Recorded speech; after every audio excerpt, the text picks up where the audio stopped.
안녕하세요. 람유나입니다. 제가 이번에 미국 경제가 지금 어떤 상황에 속해 있는지, 유럽 경제는 어떤 식으로 흘러가고 있는지 영상으로 제작을 해보았고, 이뿐만이 아니라 캐나다 경제와 멕시코 경제, 중국 경제 등 많은 나라의 경제에 대해서 영상으로 올렸었는데, 한국 경제에 대해서도 궁금해하시는 분들이 정말 많이 있어서 이렇게 오늘은 한국 경제에 대해서 한번 디테일하게 알아보는 시간을 가져보도록 하겠습니다. 영상 시청하기 전 람유나 구독과 좋아요 꼭 부탁드리겠으며, 이번부터 제가 유료 구독 서비스와 유료 댓글 서비스 등 람유나를 후원할 수 있는 서비스를 운영하고 있으니 영상이 도움이 되셨거나 혹은 람유나에게 커피라도 사주시고 싶으시다면 많은 관심 꼭 부탁드리겠습니다. 그러면 지루하지 않도록 바로 시작해 보도록 하겠습니다. 여러분들은 지금 한국 경제가 어떻게 돌아가고 있다고 생각을 하고 계시나요? 지금 경제가 안 좋다는 것은 전부 알고 있으실 것입니다. 자영업자들은 계속 망하고 있다는 이야기가 들리고 있으며, 상가들 임대가 잘 나가지도 않다는 이야기뿐만 아니라 이전에는 핫했던 상권들이 죽어가고 있다는 이야기도 많이 들었을 것입니다. 이러한 것들과 더불어 또 제가 2개월 전에도 한국 경제에 대해서 올린 영상이 있었는데, 이 영상을 대략 요약을 하자면 우리나라의 경우에는 출산율이 가장 낮은 나라이기도 하며 인구수의 감소가 무척이나 심한 나라에 속하고 있습니다.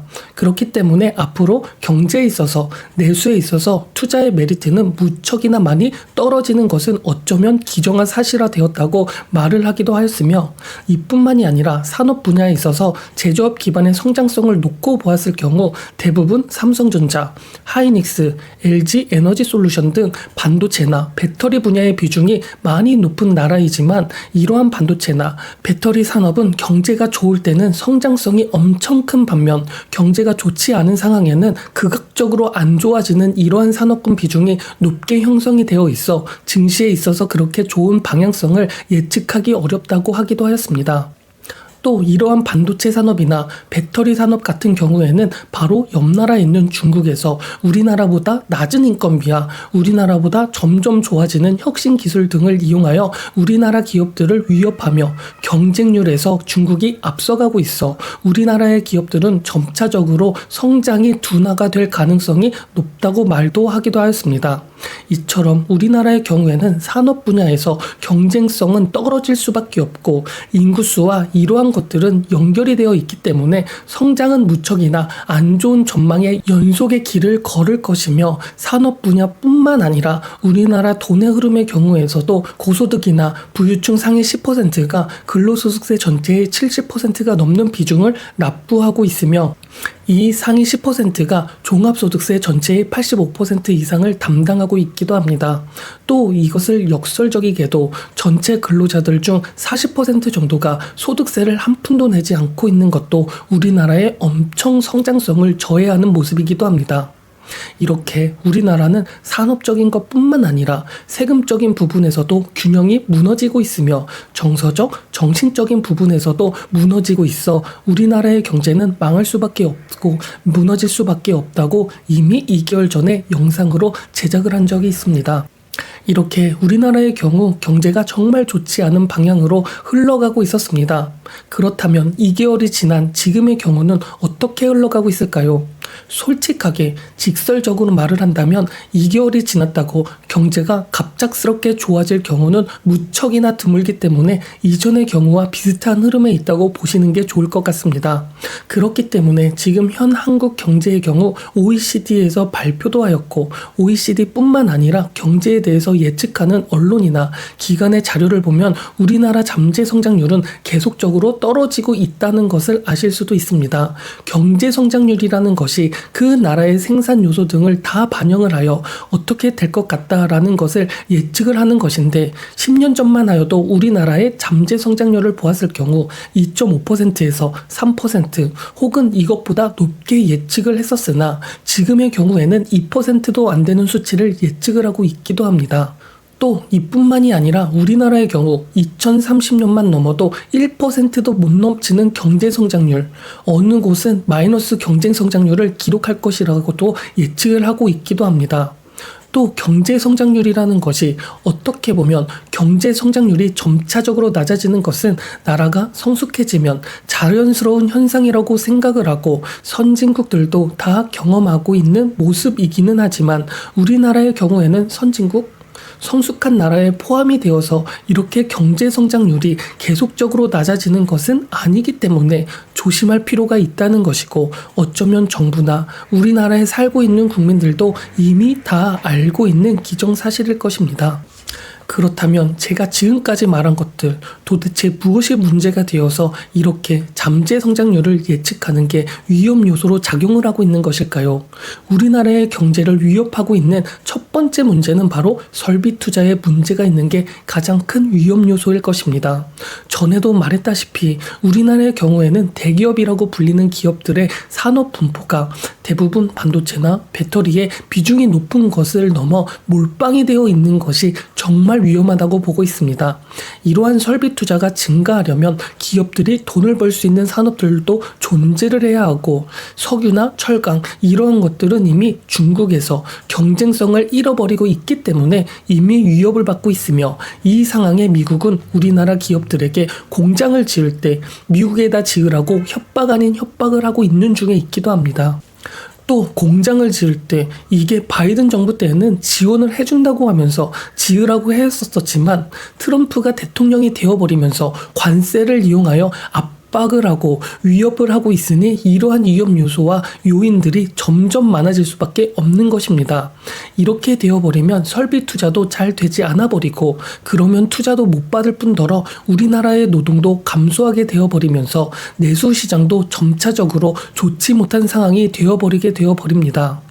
그리고 투자에 대한 이야기도 빠질 수 없는데, 우리나라의 산업 비중 같은 것을 계속 말하고 있는데 우리나라의 경우 반도체, 배터리 이러한 경기 민감한 산업의 비중이 높게 형성이 되고 있고, 어떻게 보면 지금 가장 핫하다고 할 수 있는 AI 산업 분야에서는 무척이나 뒤처져 있는 상황이기도 합니다. 즉 기술 개발력이 부족하기 때문에 트렌드에 맞는 기업의 발전은 더딜 수밖에 없고, 그렇다는 것은 우리나라에 투자하는 사람들은 또 줄어들 수밖에 없어 우리나라의 다른 나라에서 돈이 흘러들어올 수 없게 되어 있습니다.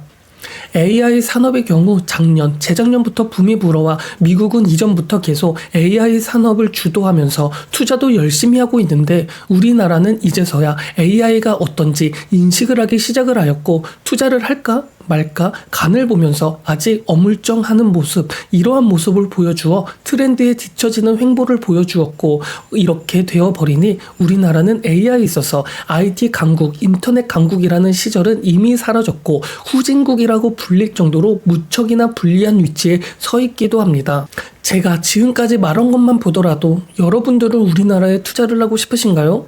우리나라 전체적인 잠재 성장률이 왜 계속 떨어질 수밖에 없는지 무척이나 공감되지 않으신가요?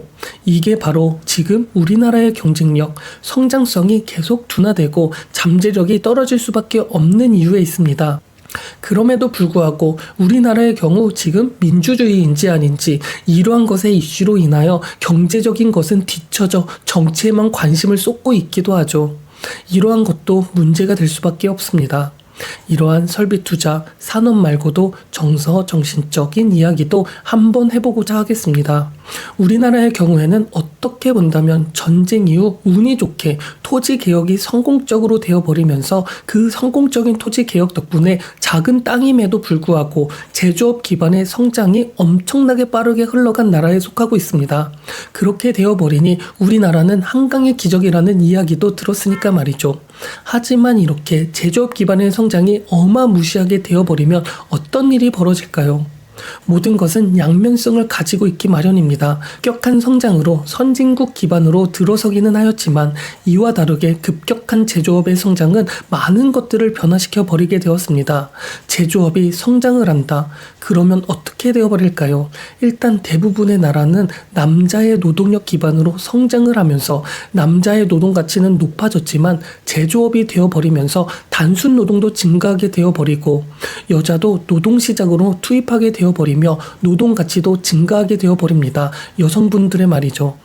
이러한 상황이 지속되다 보니 남자와 여자의 노동 가치는 비슷하게 되어버릴 수밖에 없었고, 그렇게 되어버리니 가뜩이나 가부장제 이러한 것들의 문화가 있었던 우리나라가 남자와 여자의 차별이 점차적으로 줄어들게 되고 여자의 권위가 높아지게 되어버리면서 노동시장에서 앞서가는 여자와 뒤처지는 남자가 발생하기 시작을 하였고, 잔잔하게 성장을 하면 의견과 의견을 서로 양보를 하고 존중을 하면서 정신적인 문화가 발전을 하게 된 텐데, 우리나라는 불과 20년, 30년 사이에 급격한 성장으로 인하여 발전을 하게 되어버리니 의견 차이는 좁혀지지 않는 문화가 계속 충돌할 수밖에 없게 되어버립니다.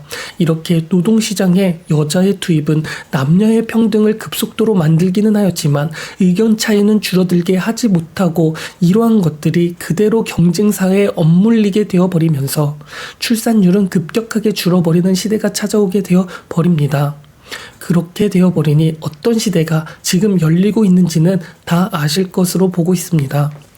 이렇게 우리나라는 정신적으로, 정서적으로 조금은 선진국가는 멀어버린 사회가 펼쳐지게 되어버렸고, 또 이렇게 급격한 성장을 하면서 이러한 성장에만 돈의 흐름이 흘러버리니 여기만 초점을 두게 되어버려 성장에 따른 다른 성장은 보지 못하게 되었고, 그 중에 하나로 불리고 있는 게 바로 경제 지식 등에 대한 불평등이었으며, 이러한 것들이 우리나라의 IMF를 초래하기도 하였습니다.